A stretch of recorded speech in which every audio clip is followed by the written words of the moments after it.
Un site à Dakar parmi les mieux éclairés où la nuit n'en vit rien au jour. Des frères et sœurs d'origine nigérienne en perdition dans la capitale sénégalaise en ont fait un dortoir.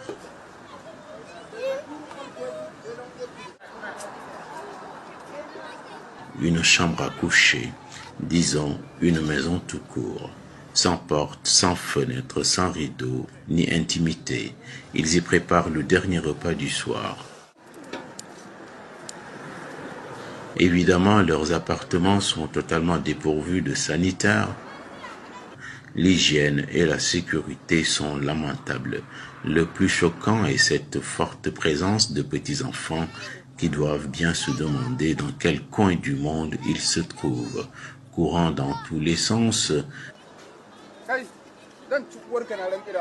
marchant parfois avec des béquilles dans leur situation de handicap, une double peine pour ce gamin, dormant à même le sol après une dure journée d'exploitation.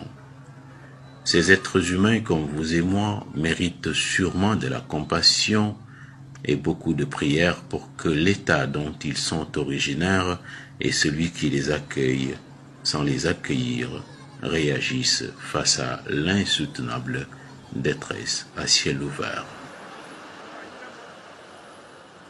C'est à peine si on réussit à tirer quelque chose de ces âmes en peine, tant la communication est difficile. Aucune langue du pays ne leur est familière.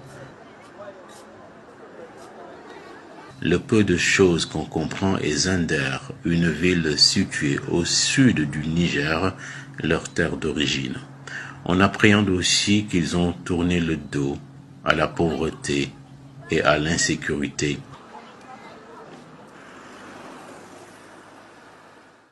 À Dakar, où ils ont improvisé des squats dans différents secteurs, leur seule activité est la mendicité. Ces femmes et enfants, pour qui il faut avoir beaucoup d'empathie, sont ainsi jetés en pâture par des maris ou des exploiteurs qui visiblement se sont fondus dans la nature. Pourtant, il y a à peine 2 ans, le même sujet réalisé au même endroit et dont le traitement avait fait grand bruit avait été suivi d'un pont aérien initié par les autorités nigériennes d'alors.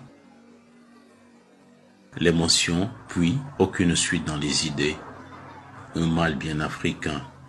En tous les cas, ces images en disent long sur la grandeur passée et la décadence actuelle.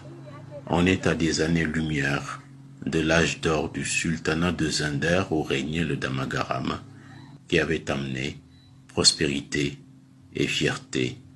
En témoigne ce tableau qui montre le sultan et ses gardes que nous avons déniché récemment chez un brocanteur dakarois. Cette vie de briques et de broc de ses parents nigériens est notre honte à tous.